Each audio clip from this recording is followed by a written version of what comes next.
नमस्कार, माझं नाव चेतन कुमार काळे. मी 2021-22 या वर्षी आहे ना MBA साठी ऍडमिशन घेतलं होतं पुणे येथील विश्वकर्मा युनिव्हर्सिटीमध्ये. त्यावेळी मी स्वाधारचा फॉर्म भरला होता आणि शिक्षणासाठी एज्युकेशन लोन घेतलं. स्वाधारचा फॉर्म भरला होता, त्यापैकी आहे ना माझा पहिल्या वर्षाचे 2 हप्ते आले आणि त्यानंतर आहे ना काहीतरी ऑफिशियल अडचणीमुळे समाज कल्याणच्या माझा तो उरले एका वर्षाचा पैसे आलेच नाही. तर मला आहे ना आता आर्थिक अडचणीचा सामना करावा लागत आहे, कारण मी त्यावेळेस एज्युकेशन लोन घेतलं होतं. तर त्याचे हप्ते वगैरे, आता शिक्षण जॉब लागला तरी माझे आहे ना जेवढी कमाई होती त्यातले अर्धे हप्ते आहे ना एज्युकेशन लोन फेडण्यातच जाते. तर समाज कल्याणकडून मी जवळपास 5 वर्षापासून चक्रा मारत आहे.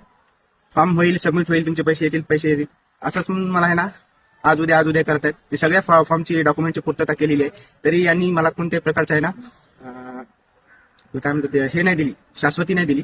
तरी त्यांनी वेळ सांगून द्यावी एकदाची, कधी येणार आहेत काही नाही. कारण मी माझे बरेच अडचणी सॉल्व्ह होतील, एज्युकेशन लोनचे थोडे पैसे भरता येतील आणि त्यामुळे आहे ना माझ्या अडचणी थोड्या कमी होतील.